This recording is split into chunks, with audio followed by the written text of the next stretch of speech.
In this video we're going to make this little titanium backspacer for a flipper knife from this chunk of grade 5 titanium. And the reason we're doing that today is because this knife here, I am currently assembling some of these. This is the backspacer and I made a bunch of them and they were the wrong size. So if you look at the front here, we measure the front, you'll see it's roughly 3.58 there.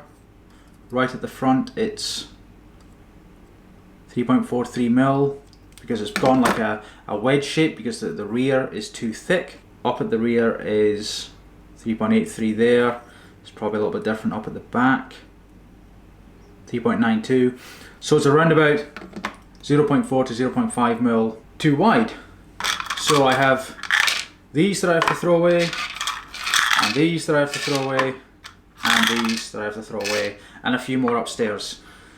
Screwed them up. It is what it is. Let's make some more.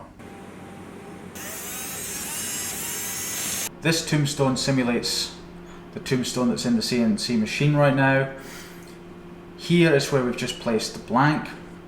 We're going to do the first part of Operation 1, which is skim the frame once, skim it twice, chamfer it, and then face it off. This is what the tool path looks like. So if we simulate this, you can see the stock there. It's all a bit messy, but that's just the way it is sometimes. So there's the first skim happening there. Second, third, fourth. Now it's going to go round again and then it's going to chamfer. I'm just going to speed this up here. So it's going to rip through it. There we go, and now it's facing it. Now you can't see any material getting taken off, but it will get taken off from the actual material, so in real life. And that's it. That is the first part of Operation 1.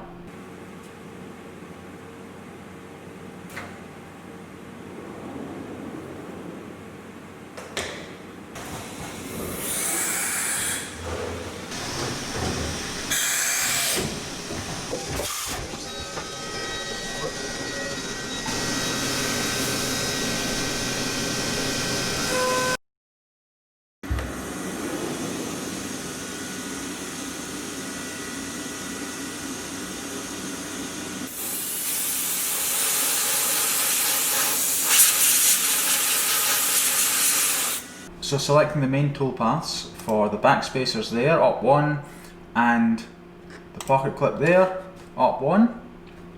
So we just do a very quick look. Machining time is just over an hour. We'll do a very quick simulate, show you what's going to happen because I can't show you in the machine unfortunately. So there's the first operation on the first backspacer. Second one, it's going to do all 4. So what I'll do is I'll just speed this up and we can just rip through it, and you can see. So the backspacers get done first, then pocket clip, finishing pass on the rear, some chamfering along the sides, and that is hopefully what we're going to end up with.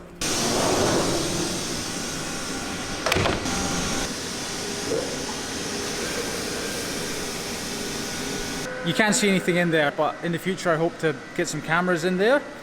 The other thing is, you'll notice I'm doing a bunch of pocket clips as well. So I'm doing 4 backspacers and 3 pocket clips. It's just the setup I've got already. Even though I only need a few backspacers just now, it's easier just to do a whole load. So the pocket clips are kind of coming along for the ride. 42 minutes in, thought I would come down, just check, make sure no tools were broken. Got a tool broken. These things happen. So the tool that broke was a 3mm tool, and it broke just here as it was ramping in. So it was ramping down into this to cut out the backspacer, and it broke right at that point there. This is the 3mm tool that broke, and I checked the other tools and luckily only one more broke. This 2.5mm tool. These are the new end mills. I'm going to Put in the tool holders to replace the broken ones. This is the 3mm one. And this is the 2.5. Both end mills are 4 flute and both carbide as well.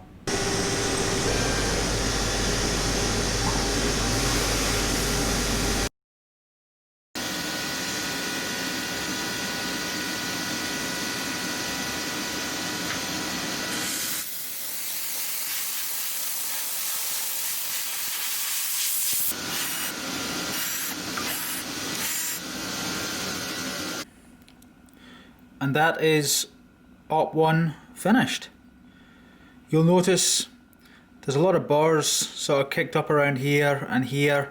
That's just a bit of a worn 5mm end mill. Not a big deal, I'll just sand those off before Op 2. So you can see the 3 pocket clips. I've not gone all the way through yet, that's for the second operation.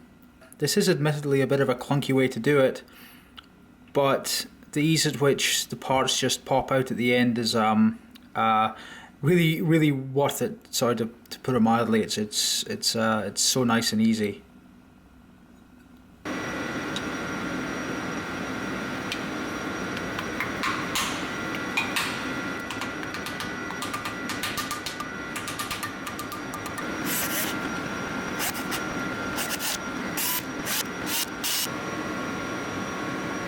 So let's quickly run through the cam for the second operation.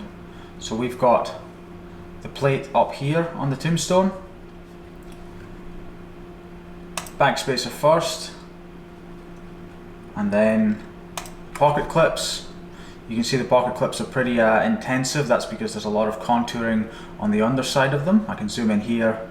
You can see all the stuff that goes on, the roughing, and then the roughing pass, second roughing pass, finishing, all that sort of good stuff. So let's simulate this quickly. Again, we'll just rip through it, speed it up. So that's the roughing on the first pocket clip, roughing on the second, roughing on the third.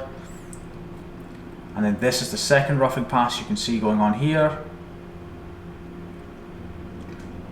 After this roughing pass, we then do a finishing pass, and we do it lengthways, as you'll see. So there's the finishing pass. I'll try and speed this up even more. There we go, and then finally the last one. A little bit of cleaning up, leaving the tags on. You can see here, we've got tags there on the pocket clips, and then you can't really see it, but down in here, we basically leave one long tag so we can snap it out. So this operation 2 is a 3-hour cycle. It could be made more efficient, but I'm just going for reliability just now. So cycle start.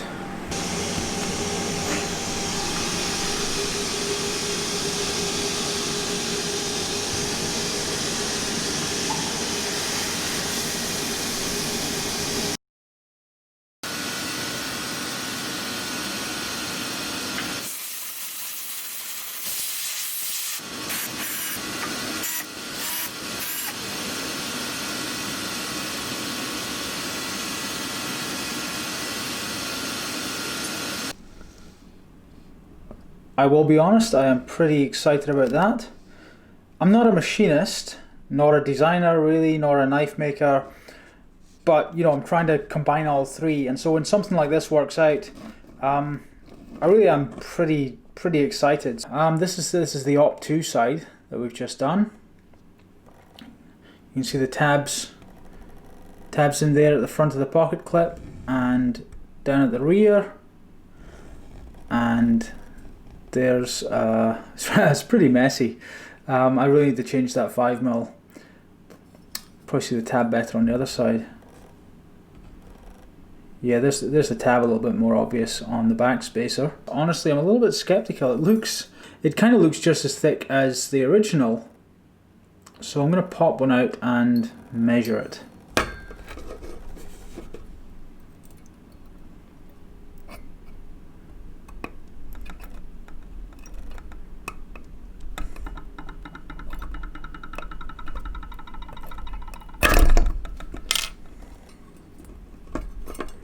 That tab was a lot thicker and stronger than previous tabs, so I must have screwed something up in the cam there, but it did eventually come out.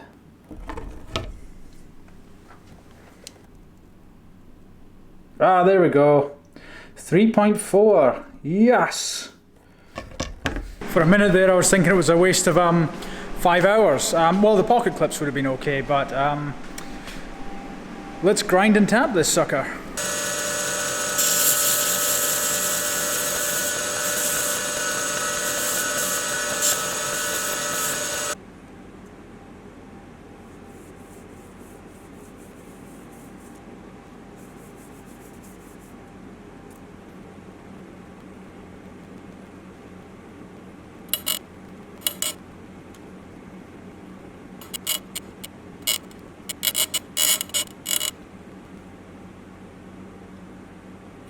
Just finished tapping and sanding, still a little bit to go on the finishing side, but I thought, well, let's just see if this whole thing has worked.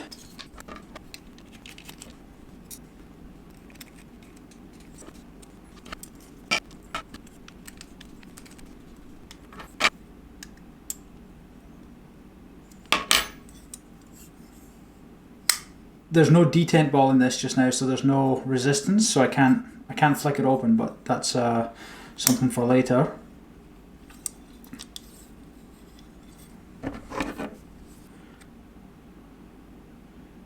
.43, 3.4. Again up at the front. It's like, it's very, very close. It's just a 2 or 3 hundredths of a millimeter, which is, you know, barely a thousandth of an inch. So much stuff goes wrong when you make stuff that when something like that works and you can sort of call it a success, it's pretty awesome. Hit that subscribe button and all your wishes will come true. Maybe. And you'll get more videos from me.